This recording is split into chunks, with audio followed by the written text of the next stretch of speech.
This is BayRadio. Roger, what I thought we'd do is get you in here, do battle with the roadworks outside, see if we get a little window of quiet. They're actually working today. To you. They're doing stuff, yeah. It was. It doesn't sound like a public works contract, but they used the wrong paving blocks, and now they've got to rip them up and put the other ones back in. So, welcome along. I mean, the news is that you've started on the Sunday Brunch, of course, and I didn't think we'd done enough to sort of punch it up and announce that you're here, doing it live. Yeah. You're not sending these things over from the UK because you're based in Spain now, right? Indeed, I send a lot of stuff back to the UK, but no, I'm alive-o on Sunday morning from 11 o'clock, right. And you can't beat live radio. There's a certain buzz about it, and the contact with the listener response, from emails and all that. You can't beat it. And it loses something when you record stuff, and it does. Being here and talking about it, it really helps, doesn't it? Yeah, well, yeah, it does, because I've been here a year now, and I feel like a local. I've got my residency now and everything, so, and I sort of mention things that I do during the week, as all you guys do, and I think people respond to that, because that's what local radio is all about, isn't it? Sort of broadcasted to where you are. Well, you should know, because you've been doing it a while, I think it's fair to say. Where did it start then? It was a long time ago, right? Yeah, it started in 1965. I started playing records at the local ballroom in Margate.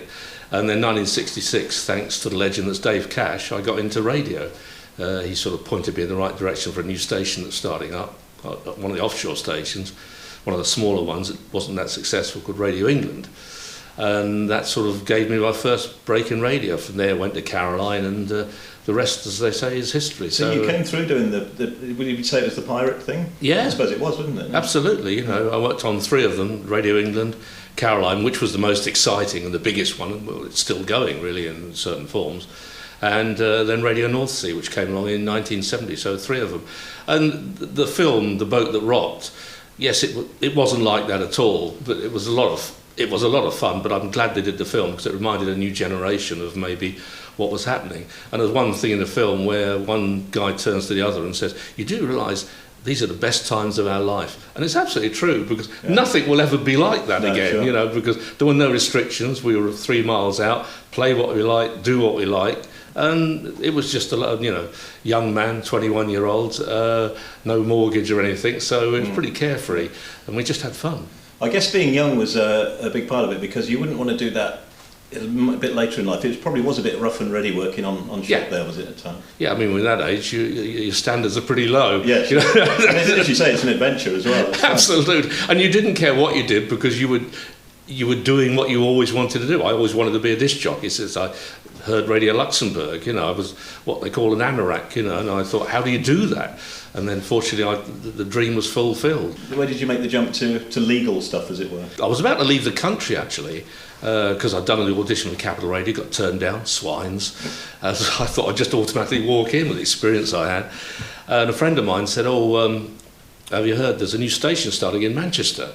And I said, well, I'm not really interested. I said, what I've heard so far is rubbish. I'm thinking of going to America. And he said, no, well, it's Philip Birch running it, who ran the legendary Big L Radio London, also offshore station in the 60s. He says he's setting it up, and he'd love to talk to you, because you've got the sort of thing he wants. I said, well, as long as it's not going to be like Capital. Capital in those days was dreadful. Were there any gaps in, career-wise, or have you always moved on and been working? I think the most I was ever out of work was about a month, really? Which is I'm grateful for. There's people stupid enough to employ me.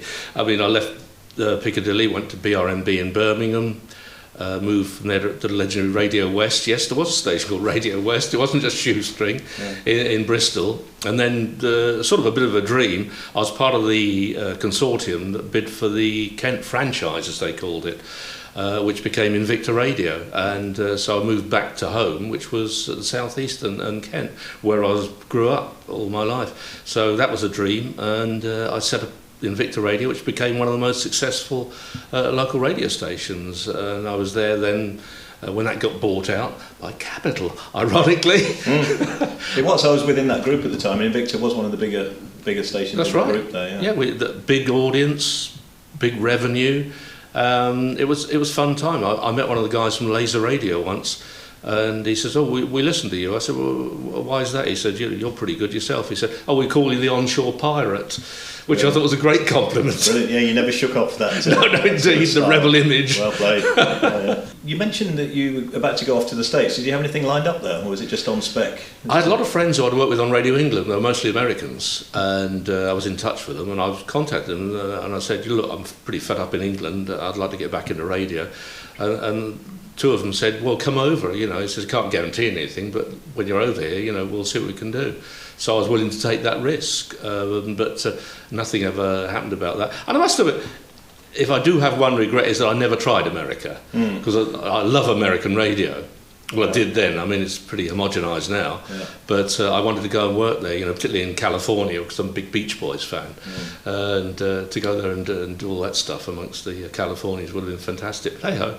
I was about to ask if you regretted not maybe doing that. Yeah, I did, very much so. It's one of the few regrets. I mean, I've been pretty blooming lucky, actually, in my career. I mean, luckier than most. I mean, to still be doing it 55 years on, and still enjoying it and having fun is remarkable, and I guess I'll be doing it till I pop my clogs, hopefully, anyway. So obviously, radio fan, but a music fan. Oh, very much. Above all, I guess. Yes. Are you one of those people that can say what your favourite song is of all time? Oh, Does yeah. it change all the time? No, it doesn't change. It was Good Vibrations from the Beach Boys. I was the first disc jockey to actually play that. Really? Yeah, because it was when I was on Radio England, and I knew I was a Beach Boys fan. I was always playing Beach Boy records. And the offshore tender came out, which delivered a daily, supplies to us. And there's a special delivery, and it was an acetate of the Beach Boys' Good Vibrations, which I still got, which is probably worth a fortune now. And I was on air, and I put it on air. I said, "Oh, it's a new Beach Boys record. Wow. Let's listen to it." Played it, and I said, "That's fabulous. I've never heard anything like that before." And I played it 3 times on the trot. Yeah, no, you probably hadn't at the time. The way the sort of song that is, there wasn't much like that going on at the time. I mean, it got to the point later where they were kind of competing with the Beatles and that's right, production and the type of songwriting. But that must have been quite a thing with the theremin on there and all sorts. Oh, absolutely. As a result of that, I got the honour of the Beach Boys management phoned me up and said, "We've got a 1968 tour. Could you compare it?" So I compared the Beach Boys tour in 1968 as a result of it. So it was a dream, Wow. What about meeting famous folk? And I guess usually in an interview situation, I've been the same over the years. You wouldn't say they're your mates, but no. Maybe one or two are. Yeah. But any experiences stand out for you, whether good or bad? Mostly good, actually. There have been a couple of people who were heroes that you interviewed, and they say, good to be here, but I don't want to talk about the past. And I used to say to them, but if I don't, people will think I'm failing in my job. I don't mind talking about what you're doing now, but let's talk about I think Ray Davies and Lonnie Donegan were classic examples of that. Yeah. Yeah, I mean, you get Ray Davies in. What do you want to ask him? It's not really like the current album, much as he wants to do that. I know. They must be realistic about that, surely. I know. Look at the live shows as well. Like I said, we're going to play our new album tonight. No oldies. So come on. Elton John made that mistake in 1975. He was at the Wembley Stadium, and he said, I've got a new double album coming out. I'm going to play all the tracks for it. You could hear the groan from the crowd. Yeah. And 2 songs in, everyone left, because the Beach Boys had been on before him playing all the hits on a hot summer's day. And it's funny, I interviewed him after that, and I said, I was at Wembley, and he said, "I know what you're going to say." I said, "Yeah." He said, "I won't do that again." He says, "That was a big mistake." He says, "You've got to play the hits." Yeah. But there have been some surprises. I mean, the bigger the star sometimes, the easier they were. Andy Williams, I was in awe of, and he came on, and he was such a lovely person. I said, because I always say, "Is there anything you don't want to talk about, women or everything?" And he said, "No, ask me anything you like. I have no secrets." And that's so refreshing, when somebody says that, particularly when there's such a big star, when they can be a bit precious. I mean, going back to Elton John, there's another great story. It was that same interview, actually, and I knew he had sort of a propensity to use rude words, shall we say. And I said to him beforehand, I said, "One thing, Elton," I said, "I don't allow swearing on my programme." And his PR man with him went white. And afterwards he said, "Nobody talks to Elton like that." I said, "Look, I've got standards. I said, my career's important to me. I'm not going to have somebody come on and use bad language." And he said, "Oh, fair enough," he said, "but nobody's ever said that before." So what else do you find to do out here? I mean, you're obviously going to enjoy the weather. You've been here a year, is it? So you've been through a summer in Spain? Yeah, last January it was. I've got residency now, which is great. I can't believe how easily I've settled in, because I'd lived abroad, obviously when I was on the ships and that, because we had to go to Holland. But this is paradise. No, I just can't believe... I thought I might be a bit homesick. I went back 3 times last year. I've no intention of going back at all this year. No. I suppose, if grandchildren start, I might, but apart from that, I can't see any other reason. There's more live music out here than I've seen for a long time. There's some great local artists as well. A lot of old English guys out here, like Tony Rivers, my old friend, he's out here. I play tennis 3 times a week. Probably drink far too much, as most people do. That's kind of a tradition when you come over here as well. I had to go to a function where I had to wear a dinner suit not long after I came. Well, I say not long, about 5 months. And the shirt that fitted me in England, I tried it on, and I couldn't do the buttons up, so I had to get a new shirt. Well, you be careful. You've got a nickname to it. I know. I won't be Twiggy anymore. Roger Twiggy Day, the thinner record spinner, as was. But the expats out here are fabulous. I mean, when I first came down here, I had this vision of the sort of people that would be expats, and I thought, we'll see. Yeah. But no, they're great. They're sort of salt of the earth people, and I've made more friends here than I have in a long, long time. No. What about assimilating a little bit? You're going to get into any Spanish stuff? We have to learn Spanish. Okay. I've got to do that. I must have it. I'm ashamed, but I've been here like 14, 15 months now. And I can order a beer, and that's about it. So I'm going to start the lessons. But that's realistic. I mean, people say, these English, they're so arrogant, they don't bother to learn the language. But day to day, you just don't. Why? You've got to put the time in. If you haven't got the time to dedicate to it, you're not deliberately ignoring it. You just don't get around to it because you're talking to English people all day. Maybe you're on radio 4 hours a day. Probably if nobody spoke English, you'd have to. Yeah, quite. But no, but I will learn Spanish. I mean, are you fluent in it? I wouldn't say fluent, but it's not bad. You can get by. But I made an effort to do it, but I've got time to do it. I'm just me lounging around at home. It's easy to do. And that's the thing, isn't it? I mean, I just want to be able to understand people. When you go in a restaurant and there are many where they don't speak English and they reel off the menu and go, "Oh right," and you're looking it up in the book, Yeah, I mean, listening it's all right reading it, but listening at speed, at the speed they're talking, sometimes you've got to. Could you slow down, please? Take it in. Yeah, but they don't mind. Yeah. But there's less.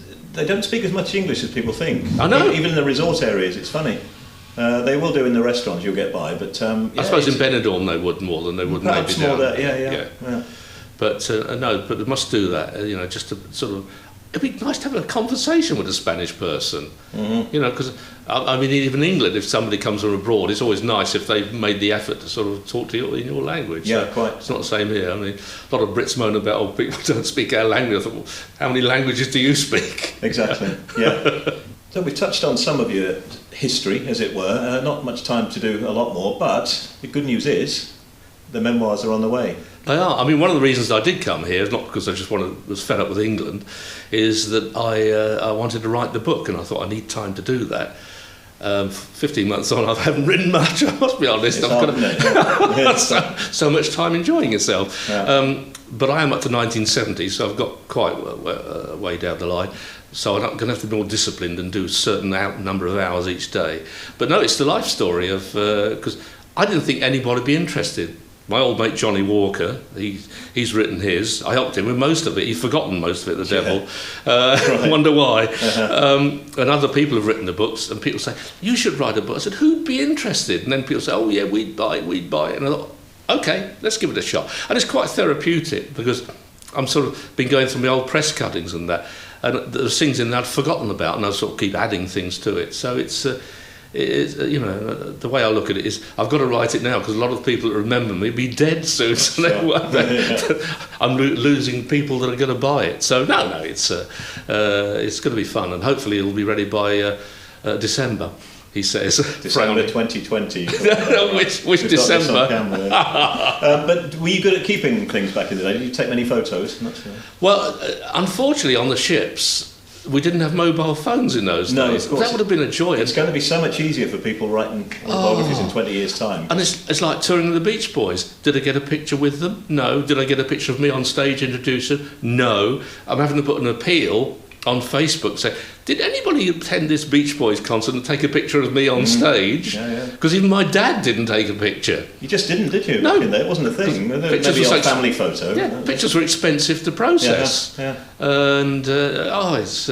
crazy. But imagine with mobile phones now. I introduced Jimi Hendrix on stage for his second ever gig. Wow.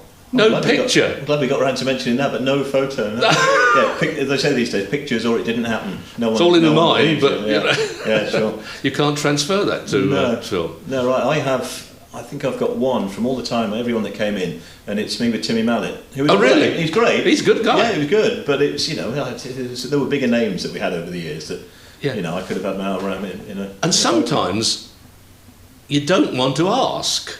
No. You meet heroes and you think, excuse me, and you know, oh no, they're probably fed up with people asking them and all that, you know. But so when people rarely ask for a photo with me, I always say, yeah, no problem. That's what gets when people do concerts and they say, oh, you're not allowed to take pictures. Like, hang on, you've paid about £100 for this ticket and you're not allowed to take a picture. This is crazy. So a reminder then, you've settled into the Sunday Brunch. So that's 11 till 3 mainland Spain time. It is. It'll be 10 till 2 in the UK and Canaries. I know. So going all right. You're enjoying it. Some features in there. Yeah, I'm loving it. It's, as I say, you can't beat live radio and the interaction you get, and people have been great with response. I do some million sellers, 3 million sellers, 3 one-hit wonders. I do 3 intros as well, and that fills it up nicely. And then the BayRadio playlist as well, and some new stuff as well, because it's people. The trouble with being my age is people think I'm stuck in the 60s. I'm not. You know, I'm a music fan, and probably I don't like as much music now as I did in the 60s, but there's a lot of great music out there. I think probably we're going through a boom period for good music.